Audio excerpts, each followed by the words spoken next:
इतिहास में नेपाल को पहली बार भारत की तरफ से ऐसा मौका मिला है कि नेपाल भारत के पास में जो नेपाली भूमि है उसको वापस ला सकता है और नेपाल अपना बहुत बड़ा विकास कर सकता है। ये मौका भारत की तरफ से नेपाल को दे दिया गया है।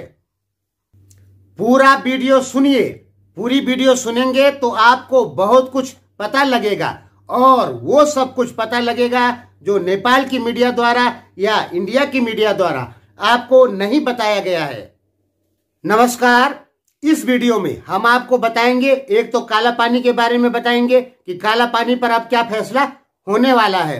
दूसरा बताएंगे कि हर्षवर्धन और नेपाल के बीच में इंडियन फॉरेन सिक्योरिटी जो है उनके बीच में और नेपाल के बीच में 20 मुद्दों पर बातचीत हुई। तीसरा बताने वाले हैं कि इंडिया भारत इस समय पूरी ताकत लगा रहा है। इंडिया ने इतिहास में इतनी ताकत कभी नहीं लगाई नेपाल से संबंध सुधारने के लिए जितना कि इस समय लगा रहा है।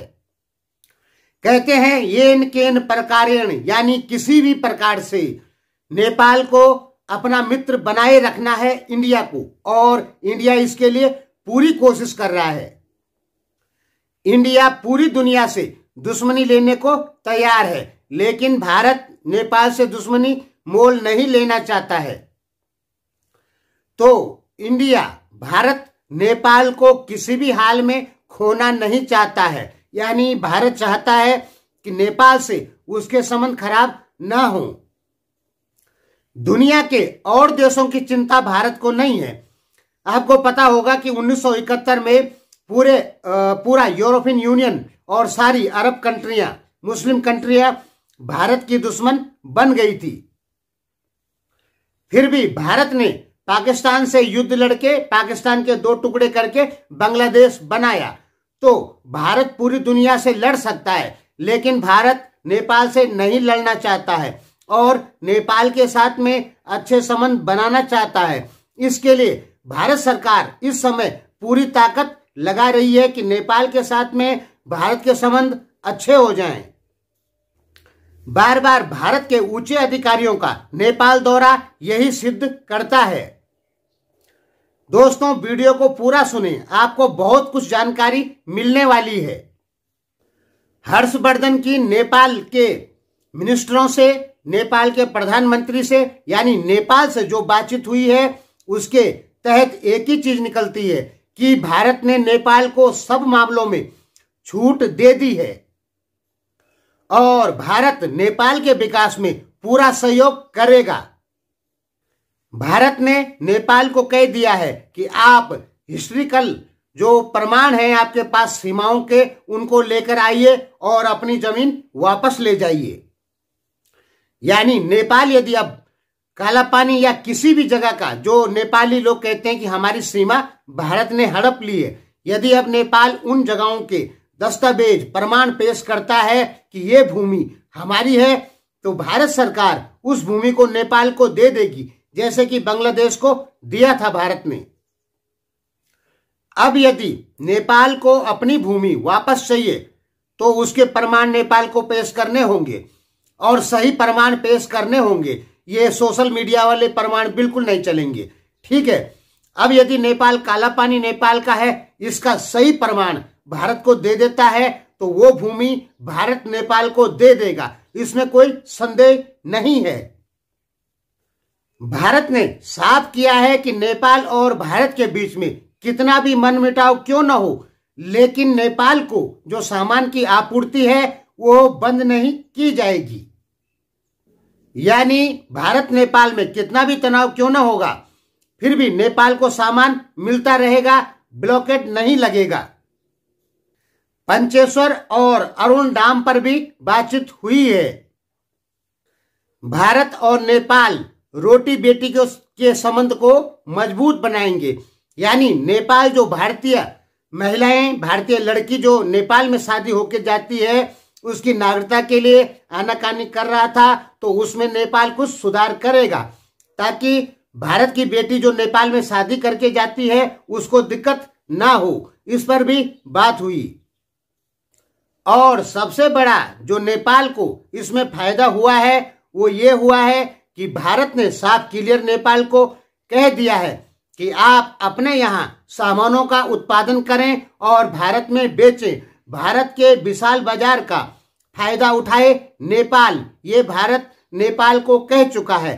अब यदि नेपाल किसी भी सामान का भारी मात्रा में उत्पादन करता है तो वो सामान आसानी से भारत के बाजारों में पहुंच जाएगा। यानी नेपाल यदि ज्यादा उत्पादन करता है तो उस सामान को भारत में बेच सकता है, चाहे वो कोई भी सामान हो। भारत की तरफ से किसी भी प्रकार का बैन नहीं लगेगा और ये नेपाल के लिए बहुत ही ज्यादा अच्छी बात है। 3 करोड़ नेपालियों को विदेश जाने की आवश्यकता बिल्कुल नहीं है।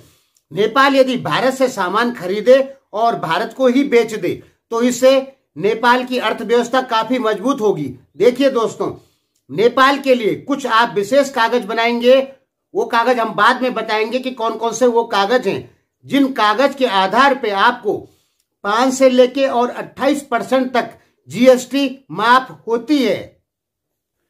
अब यदि नेपाल सरकार अपना भंसार दर 0% कर दे या 1% कर दे तो होगा क्या कि नेपाल के उद्योगपति भारत से सामान खरीदेंगे, भारतीयों को वो सामान जो 100 रुपए में मिलता है वो नेपालियों को 5 से लेके और 28% तक कम रेट में मिलेगा।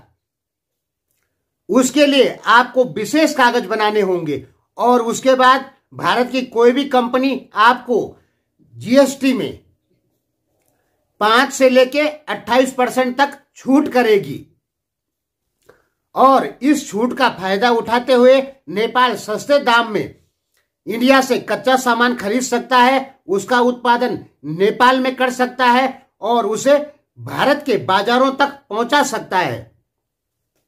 लेकिन दिक्कत इसमें कहां है कि नेपाल का जो भंसार दर है वो बहुत ज्यादा है। भंसार का जो रेट है वो 30%, 40%, 45%, 28%, 25%, यानी बहुत ज्यादा है, जिसके कारण भारतीय सामान नेपाल में महंगा हो जाता है और फिर नेपाल से जब इंडिया जाता है तो और महंगा हो जाता है। इसलिए नेपाल के उद्योगपति भारत को सभी सामान नहीं बेच पाते हैं।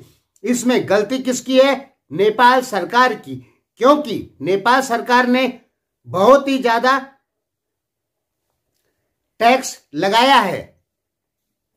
नेपाल सरकार अपना जो टैक्स है 2-3% कर दे तो गारंटी देता हूं मैं कि नेपाल के लोगों के पास में अच्छा रोजगार आ जाएगा और नेपाल के लोग बहुत सारी चीजों का उत्पादन करके भारत के विशाल बाजार तक पहुंचा सकते हैं। इसमें गलती कहां है? इसमें गलती है नेपाल के भंसार की, जिनका टैक्स बहुत ज्यादा है।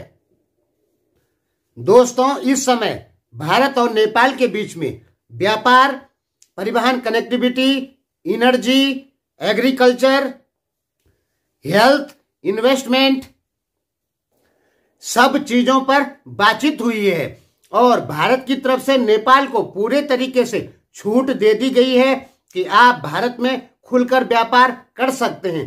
और यदि अब भी नेपाली लोग व्यापार नहीं करते हैं भारत के साथ में, भारत को अपना उत्पादन नहीं बेचते हैं, तो इसे केवल एक बेवकूफी कहा जा सकता है नेपाली लोगों द्वारा। नेपाल के लोगों को विदेश जाने की जरूरत बिल्कुल नहीं है। उनके सामने भारत जैसा एक बहुत बड़ा विशाल बाजार मौजूद है, जिसकी जनसंख्या 135 करोड़ है। भूकंप के समय में भारत ने नेपाल से वादा किया था कि 50,000 घर बनाकर देंगे, उसमें से लगभग 46,000 घर बन चुके हैं।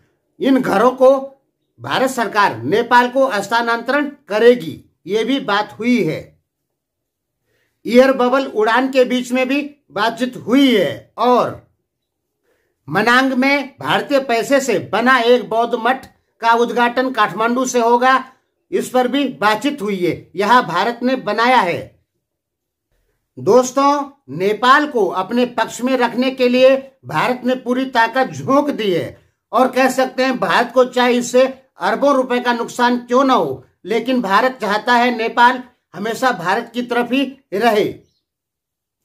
तो अब नेपाल को विकास करने का पूरा मौका भारत की तरफ से दे दिया गया है।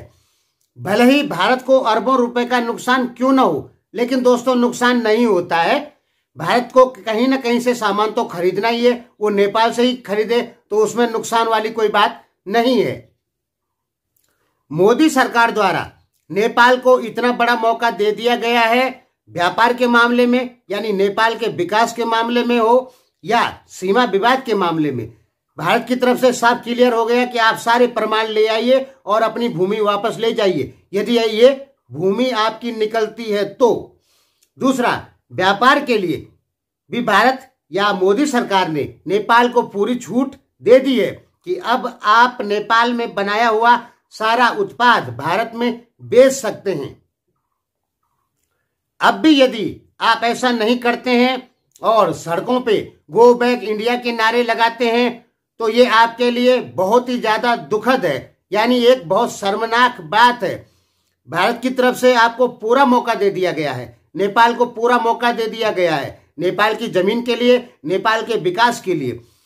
अब यदि नेपाल अपनी जमीन वापस नहीं ला पाता है यानी सच्चे प्रमाण नहीं दे पाता है तो उसकी जमीन वापस नहीं मिलेगी। और सही प्रमाण यदि नेपाल दे देता है भारत को तो नेपाल की सब जमीन जो भारत के पास है, ये नेपाल का दावा है, वो सब जमीन नेपाल को वापस मिल जाएगी।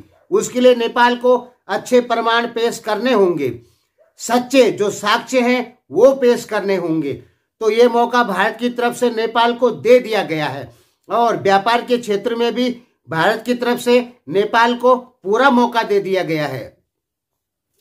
भारत ने यह भी कह दिया है कि कोविड-19 की जब मेडिसिन बनेगी तो नेपाल को सबसे पहले उपलब्ध करवाई जाएगी। और आपको पता होगा कि रूस भारत में 10 करोड़ डोज तैयार करने की बात कर रहा है। तो दोस्तों, भारत ने पूरा मौका दे दिया है। अब आप इस मौके का फायदा कैसे उठाते हैं आप खुद सोचिए।